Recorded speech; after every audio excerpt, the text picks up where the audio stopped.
and it's about to be 4 o'clock right now. I know we're living in the wonderful era of virtual meetings, so I'd like to give people another minute or two before we jump into things, because there is just a lot of information to share. At the same time, this is the time for people to hear it firsthand if they can. So we're going to officially just start and get things moving at 4:02.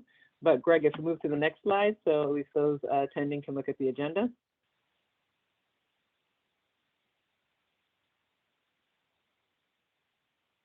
Appreciate it, thank you.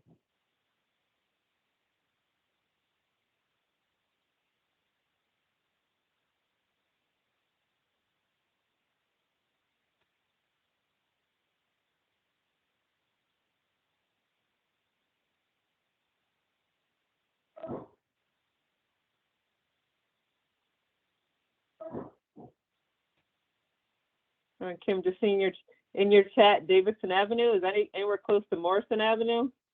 That was my stop when I was in the Bronx.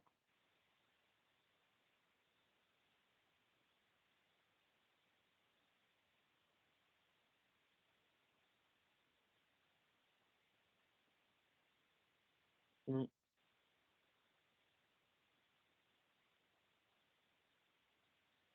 Mm-hmm. All right.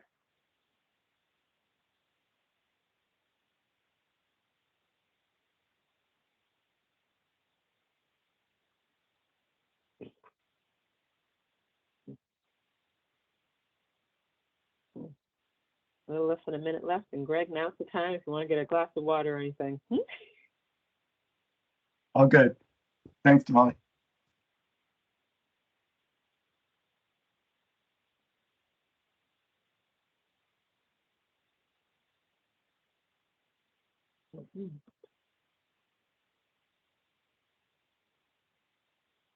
All right, so 4:02, again, as mentioned before, we have a lot to go through, but just want to get those registered a chance to switch over. Regardless, this is recorded. The presentation piece will be available online. We have been delayed in getting those up, but know that this information will find its way to the Ag Markets webpage. It's specifically its diversity in agriculture section. So thank you for joining us for this information session, the topic being soil health and agriculture conservation. Before we have Greg Albrecht basically just dive in and share a lot of basically information, resources, and opportunity that's available. Just want to give you a little background on the Division of Agriculture and Markets that brings us here today, and that's our outreach division, as it were. And Greg, if you could just move to the next slide. So just for a background, when it comes to different ways you can find out information, we are doing our best to get any type of news, resources, content out so people know these things exist. Just even personally and connecting with others that are in the field, there are so many organizations that are working on so many different projects that are aligned, and basically restarting the wheel when they don't have to. I know a lot of people are at capacity, and we appreciate you attending with us today. Oh, my apologies, I didn't even introduce myself. Hello, I'm Damali Winter, Assistant Commissioner at New York State Department of Agriculture and Markets, and I oversee the outreach division as part of my portfolio here. Going back to those resources, so you can tap into additional information even after hearing all about, soil health and environmental conservation. We have two key newsletters that would be of use. Those are the Monthly Harvest, that is the broader newsletter that is available. It can go directly into your inbox. It covers all of New York agriculture and markets. You also have the AGM resource. AGM is the government abbreviation for agriculture and markets. It's also known as the Information Opportunities newsletter. A lot of the information is just the stuff that flies underneath the radar. But when it comes to the agriculture, food industry, and nutrition systems, really focused on those for the underrepresented communities. So you have your BIPOC, Black, Indigenous people of color. When it comes to sex, race, sex, age, rural and urban communities, because urban communities tend to be like the afterthought when you think of agriculture. Pretty much all of those that are overlooked in the agricultural community that tends to get overlooked itself. As Commissioner Ball often says, agriculture is an industry of where the 1% feeds the 99%. So we're trying to make sure that everyone is in the loop and tries to get this information. In addition to that, I've attached some of the direct resources available through the agriculture website. The Great New York State Fair, it will quickly come upon us. That's 13 days in Syracuse, bringing together people all across the state, actually some points kind of internationally, to find out different vendors. We have different communities that come together. We have all types of new stakeholders that will be joining. We have cultural villages. So we have our Indian village. We have Latino village, which is there for a segment of days. We have the Pan-African village. We have the Asian village. All of those very committed people, very enthusiastic to share all types of cultural perspectives that people might not ordinarily be able to experience. So strongly encourage you to go to that website. You'll find all types of information that usually doesn't make it to the front page. Also, we have diversity in agriculture. Again, that's a webpage where you can connect with that information opportunities, where you're going to learn news such as USDA's Equity Commission, things like that. New York State has a Reparations Commission. What are some of the activities connected to that as well? There are also just a slew of resources that are pulled together that might not have been easy to find when spread out all across Google and just the general internet. So when it comes to being a beginning farmer, what does that look like? When it comes to finding different organizations that might connect specifically with what your interest is. So in addition to previously mentioned, like BIPOC community, Black Indigenous people of color, there's also veterans community. If you're a young grower, if you're just a youth in general, there are all types of organizations. So in those worlds where maybe we as the government and the department can't be like the strongest fit for direct support, we're connecting you with those different organizations that absolutely have a laser focus on those activities, and they can know things that not just are within New York, maybe across the nation, that are all types of opportunities for people to engage in. So strongly encourage you to connect with that. And of course, we have the main website, which is agriculture.ny.gov. And I know you guys do not have the slides for these links. So my key thing for you to remember is agriculture.ny.gov. All of these links and sub-web pages are available through that. When it comes to signing up for either of those newsletters, you can do that through that website. Additional resources that we have are executive open office hours. Those are an opportunity to basically, I host those, learn more about more up-to-date information of what's happening in agriculture, food systems, nutrition systems. Also an opportunity, depending on the number of people attending and the dynamic of, quote unquote, the room, these are all held virtually, is just being able to have a conversation, bring any, points of issue to, an executive level. So it's at my attention, maybe it needs more further discussion for things that can't be, addressed in the moment. It's on the radar for further follow-up at a later time. So strongly encourage you or someone in organizations to learn about that. The big part when it comes to government, we can't immediately solve a problem for you. But when it comes to navigating the system, so you are not roaming around trying to figure out, which agency where in New York State to get something done, that we are much more adept at when it comes to pointing you in the right direction for that next step, and hope to make that easier for you. And last but not least is we have these monthly information sessions. These are designed a little bit different than the open office hours, which are a broad range of topics to let people know, what's happening in, the whole world of, agriculture in New York and different resources, et cetera, et cetera. These information session topics are specific topics that we have that presentation, which are going to experience, soil health and agriculture conservation, that from people reaching out and honestly just asking the same similar questions over and over. We're like, here, this is something we just need to have a resource available online that we can just direct people to, and they'll know about the basic information of this, and then can come back to us, those distinct issues for their location or the additional people that they're dealing with that makes their issue distinct. So that's where the information sessions came into play. These are all very thoughtfully developed topics because enough people are like, no, enough people are asking us about this. We really need to present this information so the world can have it, if they're working, at 1 o'clock in the morning. And the email address, outreach@agriculture.ny.gov. This is the de facto of, if you forget everything else, including the main website, we have this email address, again, outreach@agriculture.ny.gov. It is designed, if you don't know where to go or who to talk to in the wonderful world of agriculture, which division am I trying to find when it comes to this inspection or something, you can use that email address. Keep in mind, it takes time. We have a lot of emails coming in, and we are trying to get responses back as quickly as possible, but we're being very thoughtful, trying to get you the right information as opposed to just right here, go to the general website. Like, no, we're just trying to get you where on the website to get to that next person to talk to if you're trying to get that direct conversation. So you have plenty of resources at your disposal. I don't want to take too much time out of Greg's presentation. Greg, if you can go to the next page. In just presenting why are we doing this soil health and environmental conservation topic. Again, people are asking questions about this. Spring is around the corner, though some places it might snow this week, and we're not going to talk about that. There's all types of information to know for those of you that may not be aware, in case, Greg might talk about this. So I apologize if I'm stepping on his toes. Like, we currently have funding available for community gardens that want to get your soil tested. The key ingredient for a lot of activities when it comes to growing is just the soil that you're working with.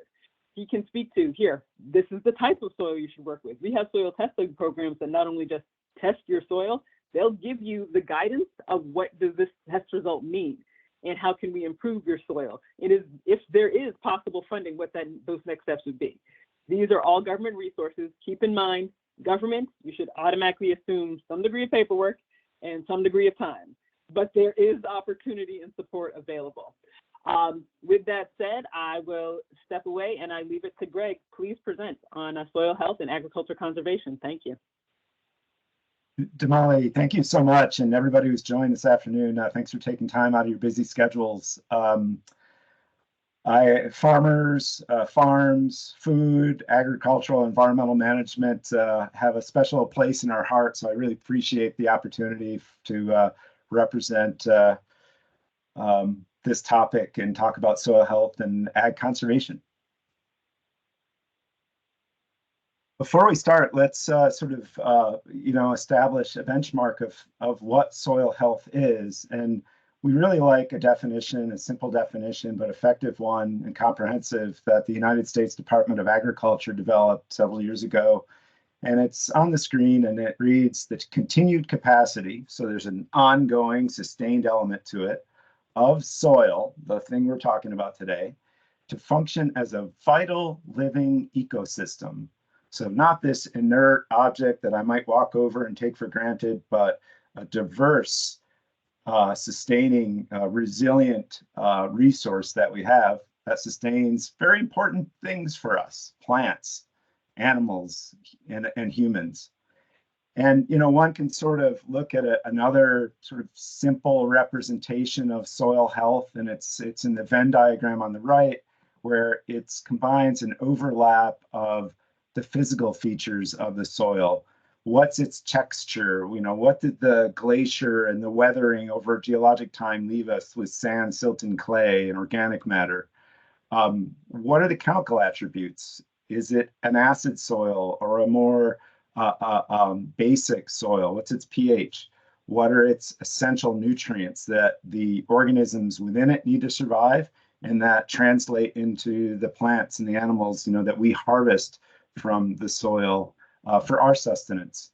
And then what's the biological aspects of the soil? The microbes, the invertebrates, the animals, the plants that are teeming in the soil and bringing all of this together to have soil health. And as a visual representation, you can sort of look at the picture on the left there and compare the two soils. One has a lot more plant growth and root growth, so there's a lot to plants above ground, but a whole heck of a lot below ground too that have very important functions, and microorganisms and color and moisture. And you could just sort of see the visual of the example on the left as a healthier soil that's probably stepping up and better meeting this definition of being a vital living ecosystem to sustain plants and animals and humans, versus the soil on the right that's had a tough track. It probably hasn't had the management that the one on the left has had, and it's left more compacted and has a duller color and has less evidence of living plant material, and just looks like a more arid place for this vital living ecosystem to survive. So a visual representation of a healthy soil and a less healthy soil. What are the benefits of soil health?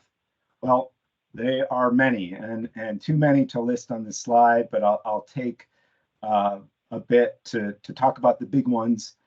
Healthy soils grow bigger, better plants for all of the things that survive on and demand plants to be of high quality and quantity. So not just people, but also the animals on Earth, the microbes in the soil food web, and other critters. They help us with resilience with extreme weather.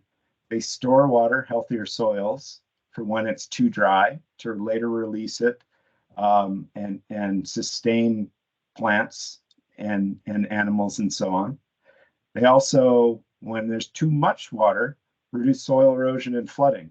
So they have healthy soils have a moderating effect on watersheds in the environment and the area that farmers use to grow food. They have other environmental services like storing carbon and other nutrients, both for benefits to water quality, to the bigger, better plants, crop production priority for farmers, as well as for our climate. And makes sense, soil health is a key component and strategy of New York State's water quality and climate goals and has been so for years. Healthy soils improve biodiversity. It really is a soil food web. There are estimates that a teaspoon of healthy soil has more organisms than there are humans on Earth. A teaspoon. Really remarkable diversity. And as we enhance the health of our soils, that only increases and helps us with these other goals, being resilient to extreme weather, having a moderating effect across various weather patterns that we have, and leading to healthier, more productive plants and farms. And I don't mean to be flip with this, but you put those together and let's say that makes farmers happier, more productive, more profitable, more resilient and stable over time, almost regardless of what weather patterns come our way, and much more.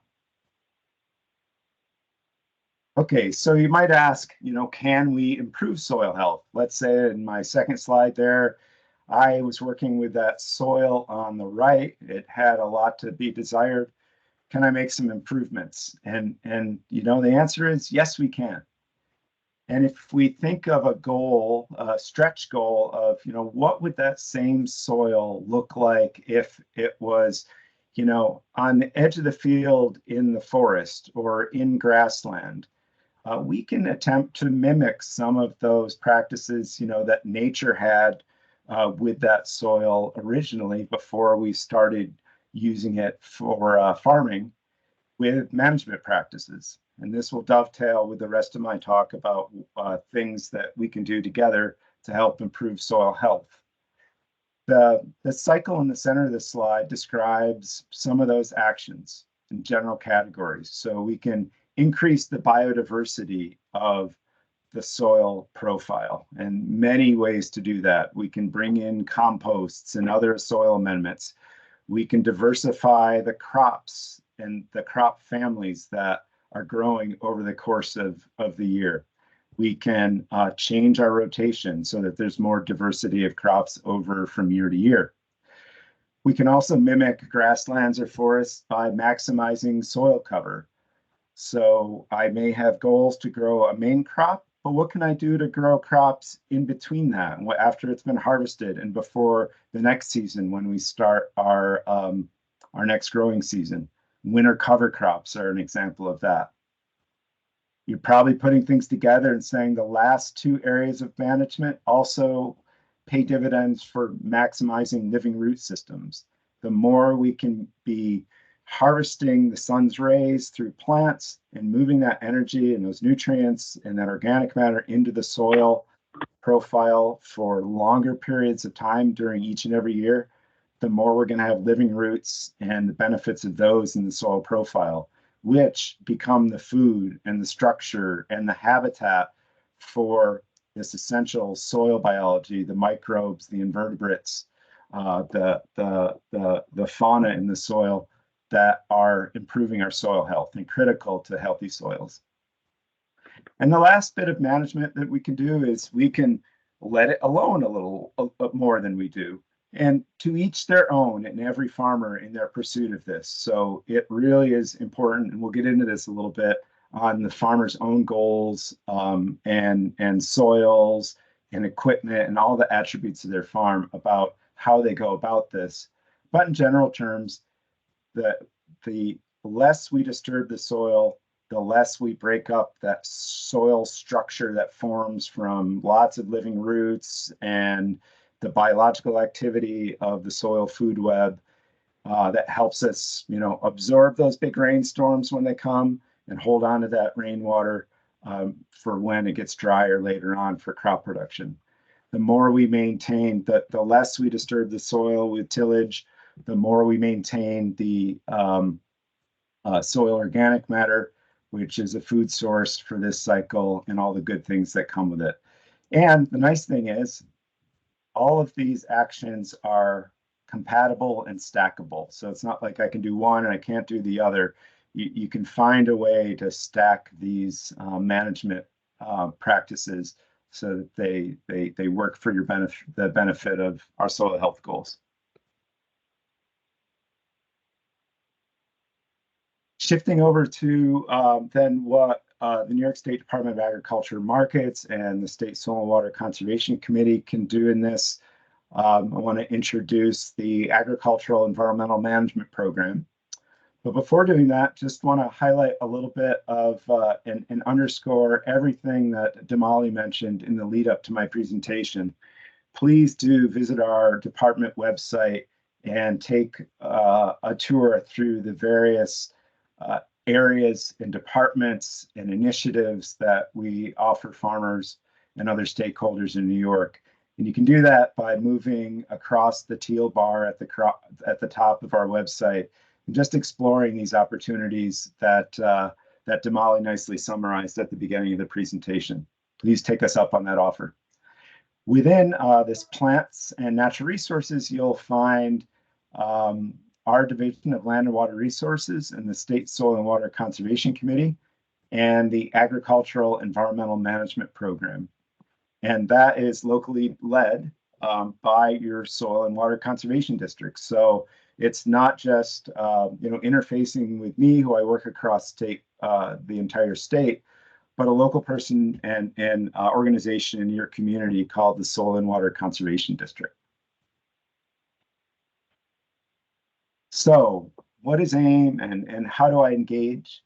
AIM, we can really think about it as farmers working with their soil and water conservation district for soil health. That's kind of the focus of our talk today, as well as other really important resources: water, the air, viability of farms, what farms bring, food production, and all the other benefits and ecosystem services that well-managed farms bring to our communities. Like I said before, there are soil and water districts serving every county in New York State.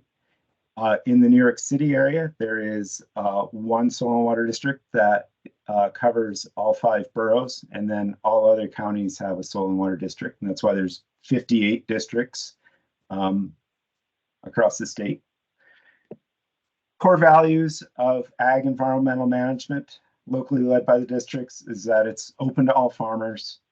It's really designed so that we meet each other where we're at and focused on each farmer's interests and the land that they farm, because those are different, distinct, and diverse. And to work together to find solutions for improved soil health or water quality, air quality, or production bottlenecks, it's really important that we work closely together and focus on the unique interests of the farm, and then the soil resources and other management aspects of the farm. Back when AEM was started in the 1990s and then codified into state law in 2000, it was always developed as voluntary and confidential. It's a trusted relationship between the Soil and Water District and the farmer. And like Damali mentioned, it provides funding for deliberately the benefit of farms and the environment, both of those together. And it comes in the form of no cost to the farmer technical assistance from Soil and Water District staff to work through AIM's conservation planning process that I'll describe in a minute. It also comes in the form of cost share funding to install practices that are developed by the farmer and the Soil and Water District and prioritized and desired by the farmer through the AIM planning process. And thankfully, based on the good work of farmers, Soil and Water Districts, and New York State government and ag markets, these funding rounds have been consistent and are offered annually. So you can really enter into it at any time. And if it's too close to engage with the current one, no worries. One will be coming around the following year, and it allows you time to prepare and align plans and priorities and have everything all set up to make a good application. More on all of those things.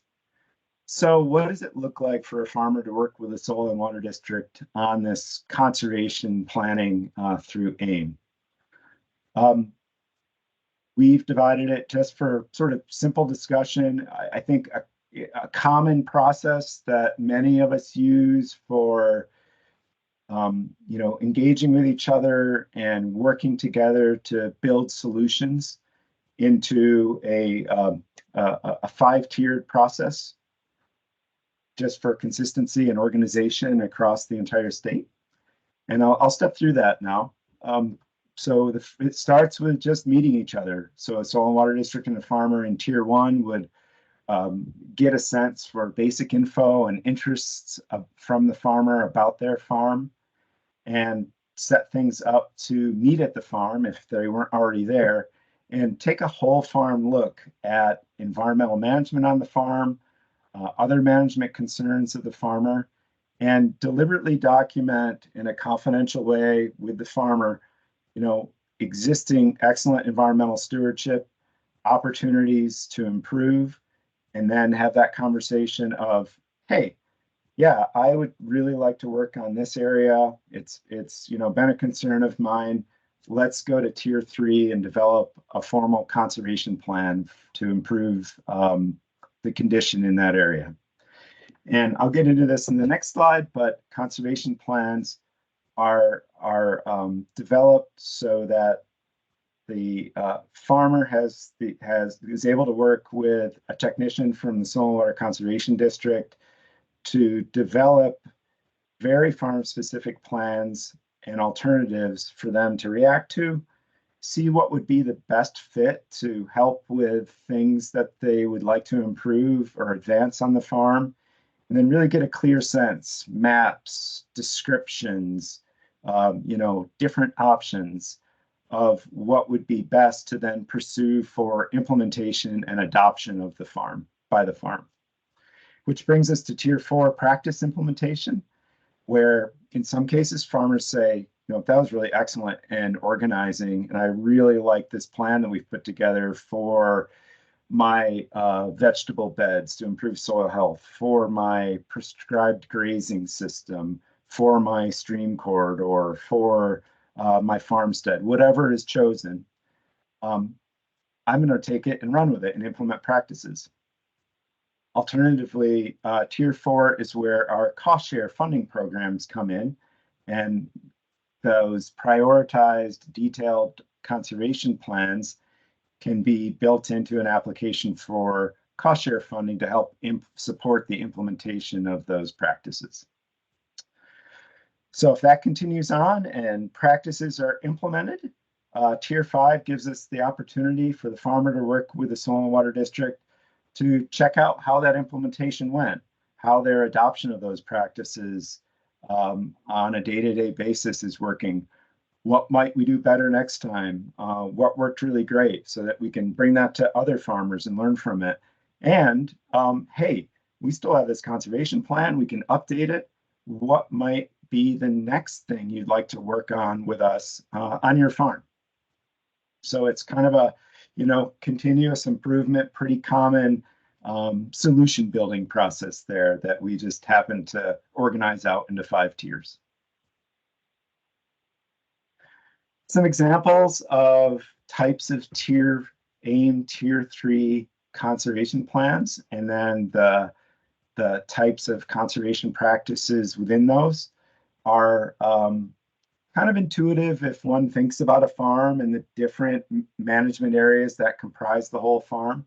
So plan types can, based on the environmental assessment in Tier 2, and then the farmer's interests, can focus on the farmstead area around the barns and where equipment is kept, soil health out in the fields, the management of essential nutrients for plant production, and that also have implications for enhancing water quality with nutrient management, pastures, forest lands that are on farms. You can see in the pictures, a lot of our farms also have forests on them. So what can we do to advance the farmers' goals there? Stream corridors and pest management. And if a farmer is interested and it makes sense from a technical standpoint, these can be stacked and done together as well. Now, from these plans emerge priorities that are technically guided by the Soil and Water District and absolutely and deliberately chosen by the farmer for practices to implement on the farm. And there's a whole suite of practices. I've listed several, but not all, that are available to pull together into systems to achieve those farmer and environmental goals through AIM. These are all guided for quality purposes, both for the function on the farm for the farmer, as well as the societal benefits on natural resources conservation service, conservation practice standards. So it's consistent and high quality. And they have common names like cover crops to help keep that living root and growth going throughout the year in between our growth of our major crops. Soil carbon amendment to help bring in additional things like compost or other carbon materials to help enhance soil health. Grazing, maybe we're improving an existing grazing system, or maybe we're converting cropland to a perennial plant-based system with livestock grazing and harvesting. Nutrient management, conservation and crop rotation, tree planting, buffer areas around sensitive parts of the landscape like stream corridors, habitat enhancements like for pollinators, and so on down the line. You can see in the picture in the upper left, many of these are combined together in systems. So in the top one, there's strip cropping, there's a riparian forest buffer. You can't see this, but I know that there's also cover cropping done in this system, and there's some reduced tillage. So in this system, there's a handful of these individual practices that have been knit together to enhance soil health, improve productivity, and improve water quality, improve the carbon sequestration. So several goals all wrapped up in one. Pretty neat. If you're asking, hey, this sounds pretty good, what do I do next? Like Damali said, remember this one website. We would recommend give a call or visit to your local soil and water district. And that's where you can learn more about engaging with the 5 tiers and annually offered cost share programs for environmental management on farms. And we'll get into some of those proper noun names of those cost share programs here right now. So offered through Ag and Markets and the State Soil and Water Conservation Committee at the state level, and locally led and delivered by your soil and water conservation districts at the local level, are the AIM-based program, the Climate Resilient Farming Program, the Ag Non-Point program, and the ecosystem-based management program. The AIM-based program is that one that supplies funding, and it's often in addition to county support for soil and water districts in these pursuits, for technical assistance through those AIM tiers. And, I say it's at no cost. Certainly, you don't have to pay the district to have this technical assistance on your farm, but, certainly your time and energy and commitment to it, does come at a cost. And I just want to recognize that and appreciate that and your engagement in the process. AIM-Base also has a track for local cost share funding to implement those practices that are prioritized by the farmer and the planner in their Tier 3 plans. The next program, Climate Resilient Farming Program, as it would be, the round 8 was just announced at a really fabulous event today. And that has 4 tracks that cover different areas of management on a farm, but together with the goals of improving preparedness for climate change, adaptation and resiliency to extreme weather events, carbon sequestration, and continuing to reduce greenhouse gas emissions from agriculture. One of those tracks is very directly called soil health. And so related to our topic during today's talk, those would be offered in track 3 of the Climate Resilient Farming Program. And again, these are offered annually. So if, this hearing this webinar says, hey, I'm going to get to know and meet my soil and water district folks, and it's a little out of time for the current request for proposal, have no worries. There will be one in the year to come, and it's a good time now to start on that planning process to identify what you would like, what would have the most benefit for the environment, and really shape up the details of that plan. The Ag Non-Point Source program is our longest running program that's run from the early 90s and has a focus on soil conservation and water quality, and a lot of overlap with those practices in our other programs as well.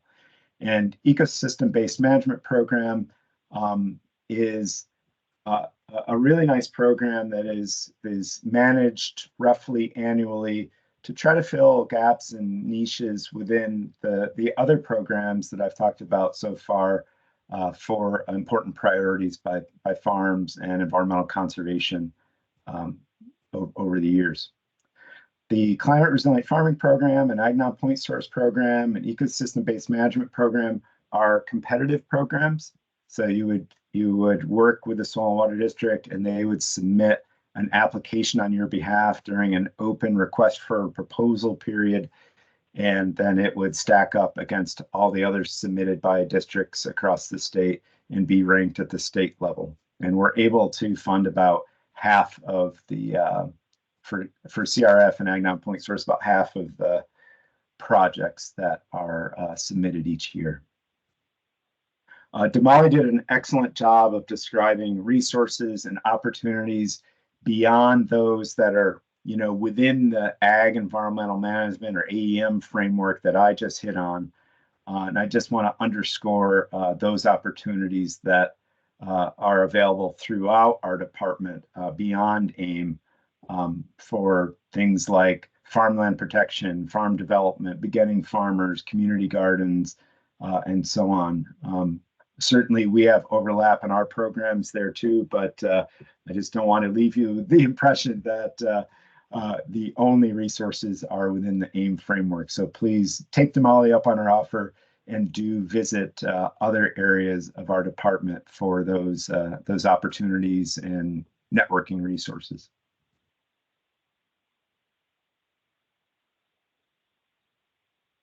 That is a description of our offerings within the AEM framework within Ag and Markets and the State Soil and Water Conservation Committee. But I'd be remiss if we didn't point out, key partners that are locally available or unique to the state that also offer significant resources for ag and conservation in general, as well as specifically for soil health pursuits. And first at the top there are the USDA Natural Resources Conservation Service, also available, in every county and with significant programs, fairly similar from a technical standpoint as the AIM approach that I described earlier. Within that also, if you're wanting to learn more about the soils on your farm, or if you're looking at different farms and their soil attributes, certainly soil health is dependent on the soil type that was left by glaciers and the geology over time. So it's good to get a sense and cruise soil resources that are offered by the USDA. And I didn't list it, but if you Google Web Soil Survey, you'll find an excellent resource, and you can zoom in on a map and the land that you're looking at, or your current farm's land, and learn a lot about the soil types and their attributes from that resources. So Web Soil Survey. Another one locally available and statewide is Cornell Cooperative Extension for a whole wide range of management education and outreach and applied research. Please check them out, as well as based at Cornell and the College of Ag and Life Sciences, but working statewide, New York Soil Health / the Cornell Soil Health Program. They're an excellent resource for applied research, guidelines, the Cornell soil health tests that Damali referenced as a fundable opportunity at the beginning of the call, and guidelines for meeting your soils where they're at and starting your journey or continuing your journey to improve soil health over time. So excellent resource there to check out. And with that, I thank you for taking your time today to take that in, and Damali for the opportunity. Thank you very much, Greg. And yeah, if you can just leave this slide up for a little bit.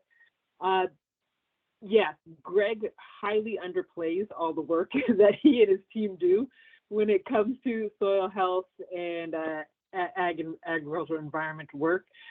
There is a lot of opportunity and a lot of support, and frankly, I believe a lot of funding, especially connected to any type of climate opportunity. So please reach out, follow up, if not for yourself, if you know someone or an organization that is doing pretty much any work in the world of like soil or climate. There is a lot of support, and especially if underrepresented community is involved, as mentioned earlier, BIPOC, Black, Indigenous people of color, age, veterans, what have you, please reach out. There is a lot more support that people just don't have on the radar. And if funds aren't used, they pretty much revert back to their original source. Greg's email address is up there, gregalbrecht@agriculture.ny.gov. I've let him know what that means. People can reach him directly. There is no filter. He knows what this means. He wants you all to connect with him. He wants you to share his email address with others.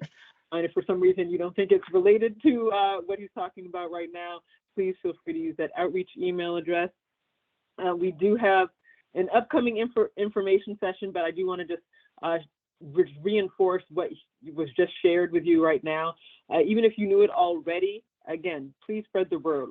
When it comes to those soil water conservation districts, when it comes to a lot of the work of the CCEs, Cornell Cooperative Extension, and what have you, when people get frustrated with ag and markets and maybe government in general, and they're like, here, why can't you do what the CCE is doing or what the Soil Water Conservation District is doing? That is kind of a quasi-government that was created to do those things that we can't do directly. So your government is listening to you. It takes us a little bit, or a lot of bit, more time than you desire, but these resources are created for you to tap into for those things that as a department, we can't do directly. So please utilize them. And if there's something there like here, it can't help me because fill in the blank. If you don't make that known, we don't know and are in a position to develop something. So in the future, we can address that. So if you reached a point of frustration of like, this isn't useful to me, we need that brought to our attention just as much as you guys actually utilizing the resource. One more thing before I move forward, I just want to highlight, Greg, just question-wise, when it comes to all these resources, for the farm that you refer to, what qualifies as a farm to engage in all of these, or what does not? Yeah, great question. The answer is a lot of examples, and the definition is broad. And if you'll humor me for a little bit, I'll just read you the definition and then go a little further in how we explain that in our programs. So this is from Ag and Markets Law, and it's a farm operation is the land and on-farm buildings, equipment, manure processing, handling facilities, and practices which contribute to the production, preparation, and marketing of crops, livestock, and livestock products as a commercial enterprise. And so that is size neutral, that is mode of farming neutral. So it's not like only these crops and only in this place. It could be on top of a building. It could be in a prior vacant lot. It could be on 1,000 acres in the Finger Lakes, and everything in between. And we, because you kind of hit on this earlier. I think there's a rightfully, there's a reasonable sort of perception or convention. The term farm operation, that is an Ag and Markets Law, right? That doesn't seem like me. I could get that. I could see some people thinking that sounds like something else. So we've worked to build that out by just expanding on the descriptions of what we mean by that in our program materials. And so a farm operation also includes, I'm reading now from it, urban agriculture, which is the cultivation, processing, and distribution of agricultural products in urban and suburban areas. Community gardens, rooftop farms, hydroponic, aeroponic, and aquaponic facilities, and vertical production are all examples of urban agriculture. I think we could go on and attempt to describe all types of food production in New York State, but hopefully that between those two definitions, that gives a sense of the breadth of eligibility.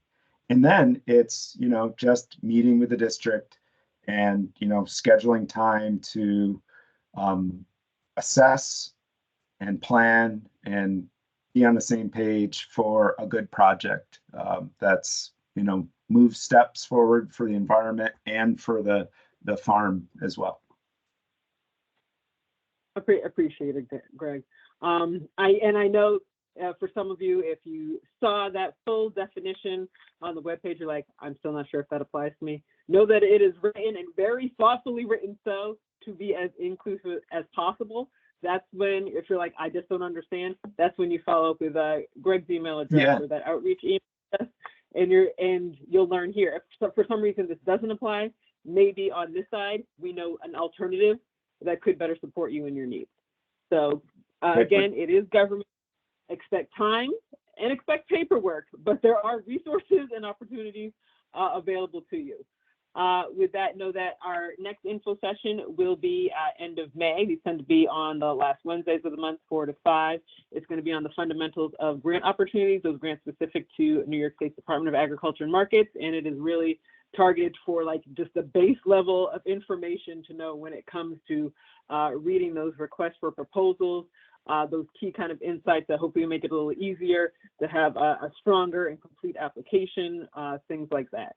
So please spread the word. When it comes to registering, you can go directly to the agricultureny.gov webpage, and under the diversity in agriculture little button, you can go to that registration link. Otherwise, you'll have to wait for your information and opportunities newsletter and click the link from there. But, and Greg, if you can do that final slide. Just wanted to thank you all again for your time. Know that This presentation will find its way to the webpage. Again, government, we're moving as fast as we can when it comes to pulling all this together. But this information will find its way for wider distribution. Thank you very much for your time. And if you find some questions that follow, like, come to your mind after the fact, you do have those email addresses to follow up. That is a genuine invitation. And please share this with others. This information is not just for you, though we are very glad that you joined us today. And thank you. And have a great evening, guys. Oh, sorry, someone's typing this. Okay, yeah, you're welcome. All right, thank you, guys. Have a good night. Be well.